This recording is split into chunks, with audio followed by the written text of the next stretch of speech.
Assalamualaikum warahmatullahi wabarakatuh. Waalaikumsalam warahmatullahi wabarakatuh. Bismillahirrahmanirrahim. Bismillahirrahmanirrahim. Alhamdulillahi rabbil alamin. Alhamdulillahi rabbil alamin. Nawaitu ta'alluma wa ta'lima wa tadhakkura wa tadhkira wan naf'a wal intifa'a wal ifadata wal istifadata wal hatha ala tamassuki bi kitabillah wa sunnati rasulihi wa du'a ilal huda wa dalalata lal khairi ibtigha wajhillah wa mardatihi wa qurbihi wa sawabihi subhanahu wa ta'ala.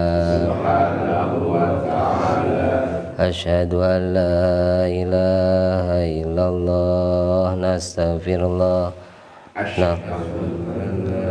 ilaha illallah nastaghfirullah nas'aluka jannata wa na'udzubika minan nar. Asyhadu an la ilaha illallah nastaghfirullah nas'aluka jannata wa na'udzubika minan nar. Asyhadu an la ilaha illallah nastaghfirullah nas'aluka jannata wa na'udzubika minan nar. Allahumma innaka afuwwun tuhibbul afwa fa'fu anna. Allahumma innaka afuwwun tuhibbul afwa fa'fu anna. Allahumma innaka afuwwun tuhibbul afwa fa'fu anna ya karim. Rabbi faqihna fid din wa 'allimna ta'wil. Rabbi faqihna faqihlana wa qarabatina fi dinina. Allahumma hdi qalbi wa qawwi lisan wa hdi qawmi fa innahum la ya'lamun. Allahumma inni astaghfiruka wa qaratu ilaihi fadjilahi jati ilaihi. Allah Rabbi shrah li sadri wa yassir li amri wa hlul 'uqdatam min lisani yafqahu qawli. Ya Fatih alim iftah lana futuhal arifin. Allahumma ya kafi al-ifina bala qabla nuzul minas sama.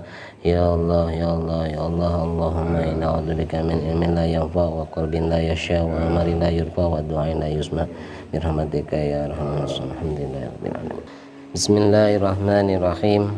Alhamdulillahirabbil alamin wassalatu wassalamu ala asyrafil anbiya mursalin sayyidina wa maulana Muhammadi wa ala alihi washabbihi ajma'in. Qala musannif rahimahumullah ta'ala ilang qala sallallahu alaihi wasallam.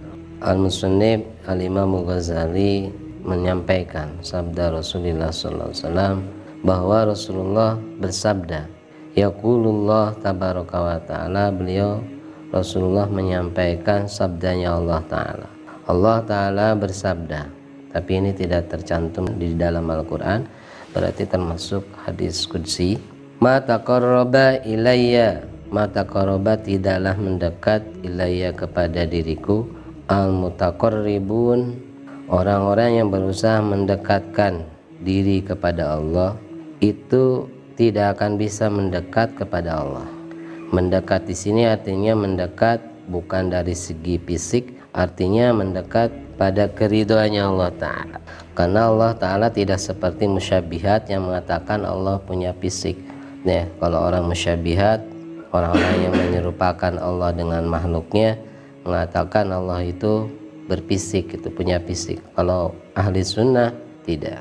Bimisli ada imaftaratu alaihim, dengan seumpama melaksanakan perkara yang telah aku pardukan alaihim kepada mereka. Tidak bisa mendekat kepada Allah hanya cukup dengan melaksanakan fardu. Fardu itu hanya modal. Nah, modal itu belum dapat untung.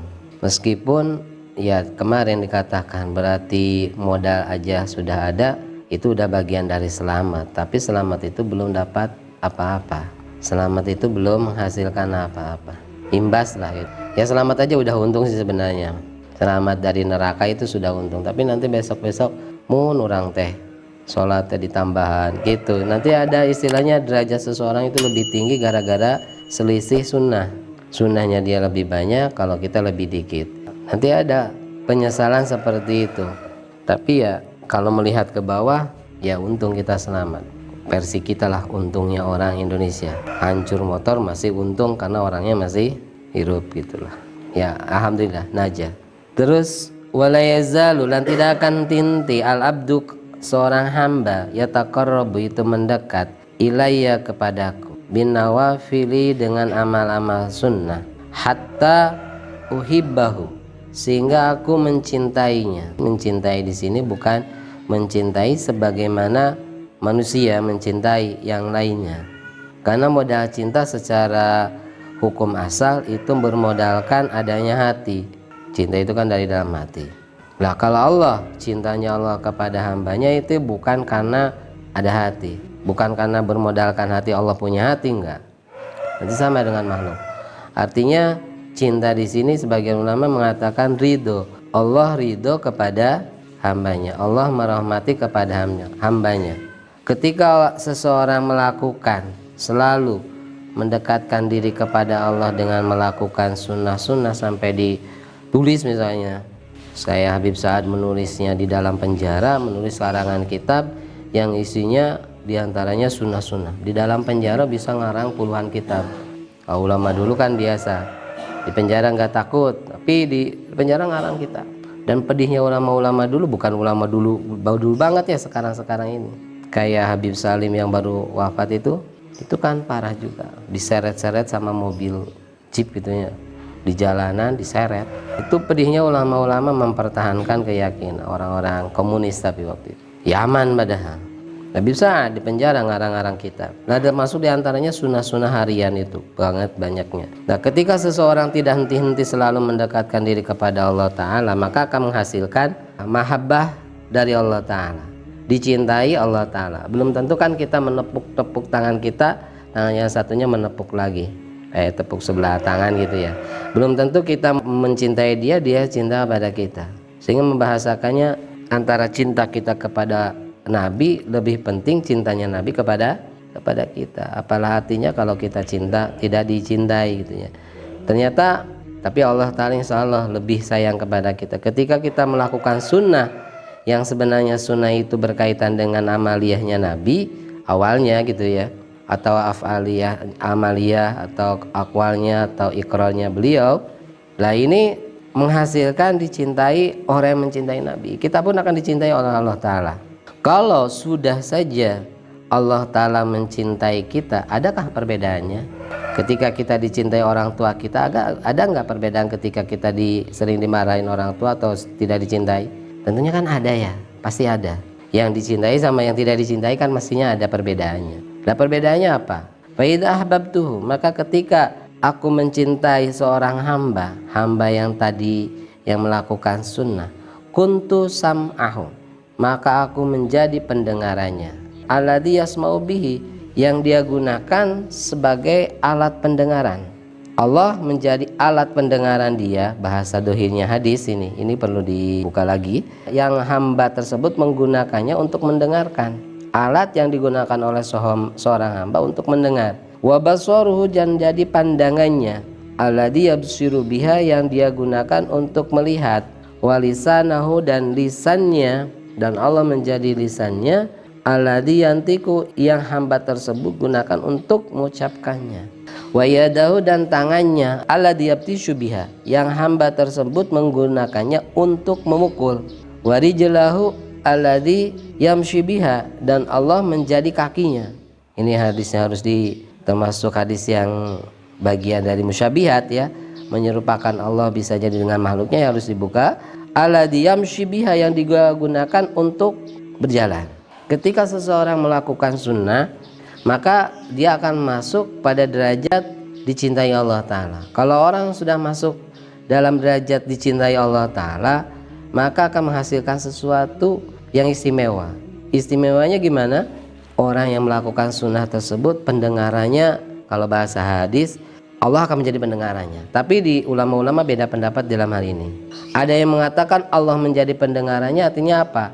Pendengarannya itu dijaga Allah Ta'ala dari kemaksiatan. Ketika orang itu melakukan sunnah, maka pendengarannya selalu dijaga, diridhoi, dilindungi Allah Ta'ala dari segala kejelekan, dari segala penyakit, dari segala hal-hal yang merusak. Kalau kita sering melakukan sunnah, ini telinga ini sehat dan terjaga dari maksiat, sehat dohir batin. Tapi kalau ulama yang versi ahli, diantara ulama termasuk Sayyid Muhammad ya, mengatakan pendengarannya ini bukan begitu tafsirannya. Pendengarannya ini punya kekuatan yang luar biasa. Kalau orang sudah mendengar melakukan sunnah, maka telinganya akan mempunyai kekuatan yang luar biasa. Semisal apa? Kayak sahabat waktu perang Sayyidina Umar di Madinah, sahabat di negara jauh di Sam, wilayah Sam waktu itu masih. Ternyata suara Sayyidina Umar khutbah kedengaran di sana. Ke gunung kalau bahasa kita kedengaran. Berarti pendengaran sahabat begitu tajamnya. Ya, suaranya Sayyidina Umar juga hebat juga, berarti nyampe ke sana. Kalau kita mungkin kita yang menyampaikan, yang dicampainya enggak kedengaran. Kalau kita kadang sedang pinggir sini aja ya, kita tidur, bangun, sahur, kadang belum bangun juga, itu sudah pinggir kadang. Tapi kalau orang sudah di makomnya, ini pendengarannya tajam. Mungkin jeritan kubur itu dia dengar mungkin. Nah ternyata ada orang yang kelebihannya seperti itu menurut Sayyid Muhammad diantaranya. Jadi telinganya punya pendengaran yang luar biasa. Suara di Jakarta kedengaran tanpa HP. Kalau dengan HP mah ya jelas itu ya, semuanya juga wali kalau memang gunakan HP. Suara di Arab Saudi juga kita dengar kalau melalui HP, walinya lewat HP. Bukan hanya pendengaran tapi pandangannya juga. Pandangannya menurut satu ulama tadi dijaga Allah Ta'ala dari kemaksiatan. Matanya itu enggak maksiat.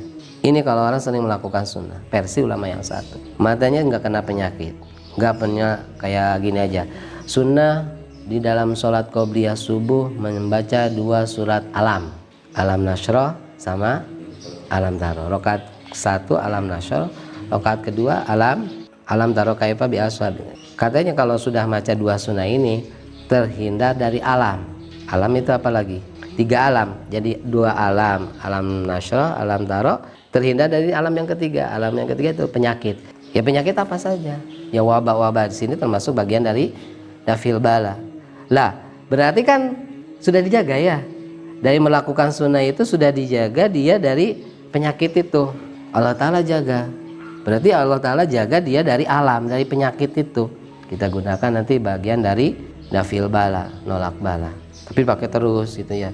Belum lagi yang lainnya. Banyak yang kalau sunnah-sunnah dilakukan ternyata hikmahnya terhindar dari penyakit. Ini yang versi ulama satu. Kalau menurut Sayyid Muhammad, penglihatannya punya penglihatan yang tajam, melebihi penglihatan orang biasa.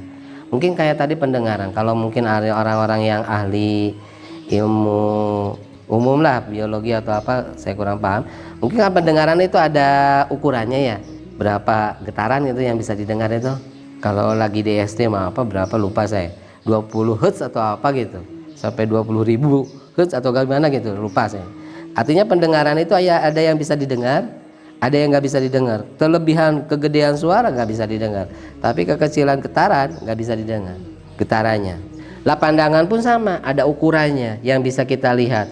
Tapi kalau orang sudah penglihatannya dijadikan istimewa karena melakukan sunnah, terus mendapatkan makom mahabbahnya Allah Ta'ala, itu bisa melihat sesuatu yang tidak bisa dilihat oleh orang lain. Tapi bukan berarti indigo itu bagian dari walinya Allah Ta'ala juga. Nanti kita lihat jurig, wah jurignya nggak ketinggalan orang lain, orang bisa lihat misalnya. wah itu berarti kekasihnya Allah Ta'ala. Bukan juga gitu ya. Apa yang istimewa di walinya Allah Ta'ala, terkadang Allah Ta'ala turunkan kepada orang yang sangat dibenci Allah Ta'ala. Ini melihat sesuatu yang bagus mungkin. Ada orang gini, begitu naik bis dia muntah-muntah, mama gitu ya, turun lagi langsung sakit. Nyampe rumah ternyata bilangnya apa? Di bisnya gak ada orang. Masa di bis gak ada orang? Kalau di truk gak ada pantas. Yang ada itu hanya hewan-hewan. Jadi muntah. Itu Allah Ta'ala bukakan mata nenek tadi sehingga melihat kelakuannya orang dalam bis dalam bentuk dipisikkan ya. Kelakuan di hatinya bisa jadi terbentuk dalam bentuk fisik. Dan Nabi kan sudah mengatakan di akhir zaman itu yang kamu lihat nanti bahaim, hewan-hewan. Kalau kita makan masih lihat dalam bentuk normal ya. Ke pasar masih berupa orang, masih senang di pasar. Ternyata penglihatan kita masih normal. Misalnya terjadi pandangan kita punya keistimewaan seperti itu, kita pun harus waspada. Nanti kena juga penyakit ujub, sombong. Mulanya kayak tadi pendengaran waktu subuh-subuh sahur. Ada orang seperti gini, begitu ke air katanya ya, tasbih itu kedengaran, suara tasbihnya air. Ada juga walinya Allah Ta'ala yang Allah Ta'ala bukakan telinganya ketika maghrib sampai isya, semuanya benda itu bertasbih. Ini bertasbih, karpet bertasbih, semuanya bertasbih. Kira-kira kuat nggak kalau kita? Hampir-hampir saya gila gara-gara ini. Semuanya kedengaran tasbihnya. Coba bayangkan kalau kita ke sawah, semuanya rumput bertasbih, rasanya gimana? Takut kan mungkin ya. Ini semuanya yang kita lihat Allah Ta'ala buka di kasfi. Wah bahaya juga kalau semuanya di kasfi Allah Ta'ala. Ternyata alhamdulillah enggak. Walisanahu dan lisannya dan lisannya itu terjaga dari mengucapkan maksiat atau lisannya punya kemampuan lebih sehingga kalau bahasa itu sekali dia ucapkan sekali dia jadi. Apa yang dia ucapkan dia jadi. Tapi tawadunya orang-orang dulu itu kadang dialih posisikan. Itu ya, pengen saya jualannya kayak Mbah Hamid misalnya. Pengen saya ikannya banyak. Oh, biasanya gimana? Biasanya naruh minyak wangi, kembang di kapal. Oh, tak gantian sekarang. Naruh minyak wangi, kembangnya di bawah sajadah sholat.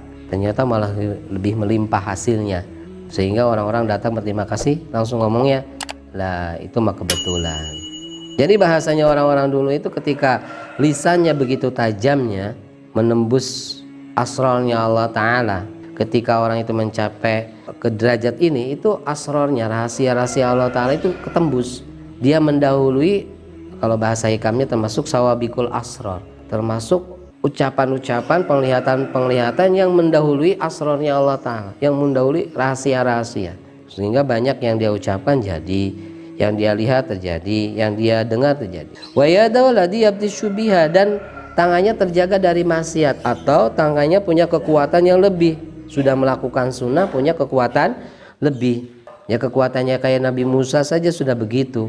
30 orang angkat batu nggak kuat, beliau tangan satu kuat. Itu kekuatannya. Bisa jadi dengan hanya satu tangan bisa mengalahkan musuh ribuan. Gitu ya. Mungkin kayak Nabi Daud membuat pedang hanya dengan tangannya.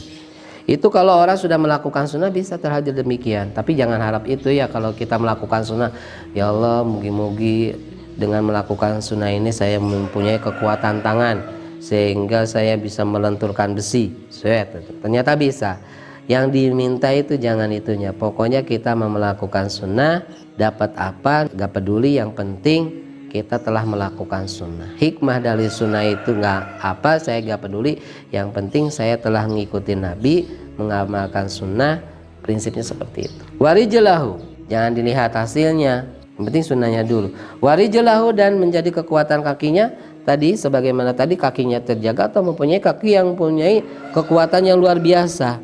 Kakinya terjaga dari maksiat. Kalau mau maksiat kakinya sakit misalnya, atau mau maksiat pleset gitu atau gimana, nggak bisa jalan atau gimana, kayak Pinocchio kalau mau bohong, kalau bohong panjangan gitu. Jadi kelihatan oh telah dosa. Kakinya mempunyai kekuatan luar biasa. Terjadi pula pada wali-walinya Allah Ta'ala. Perjalanan yang harus ditempuh kalau sekarang itu beberapa hari, bisa ditempuh mungkin dalam 1 hari. Perjalanan jauh dari Indonesia ke Mekah kita kalau orang dulu bisa ditempuh dengan jalan kaki, dan itu cepat. Bisa melakukan Jumatan di Mekah. Itu mungkin karena rijlahu allati yamshi biha, banget sunnah yang dia lakukan sangat banyak, sehingga menghasilkan kekuatan di kakinya, sehingga Allah Ta'ala jadikan bumi ini terlempit, jarak yang begitu jauh bisa sangat dekat. Tulisan-tulisan kitab yang segini bisa ditempuh dengan tangan yang begitu cepat. Mungkin kelihatannya normal tangannya nulis, tapi hasilnya yang harus diselesaikan dalam puluhan tahun bisa diselesaikan dalam beberapa hari. Itu ulama-ulama dulu. Ini semua berangkat dari apa? Karena pertolongan Allah Ta'ala, karena punya mahabbah modalnya. Tadi dikasih mahabbah dari Allah Ta'ala. Mahabbah ini bisa berhasil karena usaha kita. Usaha kita apa tadi? Melakukan sunnah. Semoga Allah Ta'ala menggampangkan kita melaksanakan sunnahnya Rasulullah SAW sebagai bukti cinta kepada beliau. Hasil yang dihasilkan dari sunnah tersebut kita tidak mempedulikan, yang penting paling enggak bisa mencintai beliau, dicintai beliau, dicintai Allah Ta'ala. Linnafi wal barakah. Al-Fatihah. Alhamdulillahirabbil alamin arrahmanirrahim maliki yaumiddin iyyaka na'budu wa iyyaka nasta'in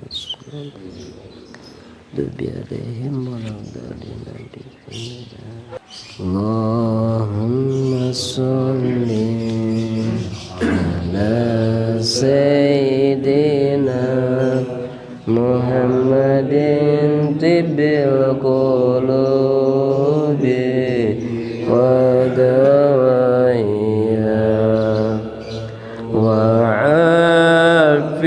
afiyatil abadani wa shifaiha wa nuril absari wa biyaiha wa qutibaihi wa sallim. Allahumma salli ala sayyidina Muhammadin tibbil qulubi wa dawaiha wa afiyatil abadani wa shifaiha wa nuril absari wa diyaiha wa qutibaihi wassabihi wa sallim.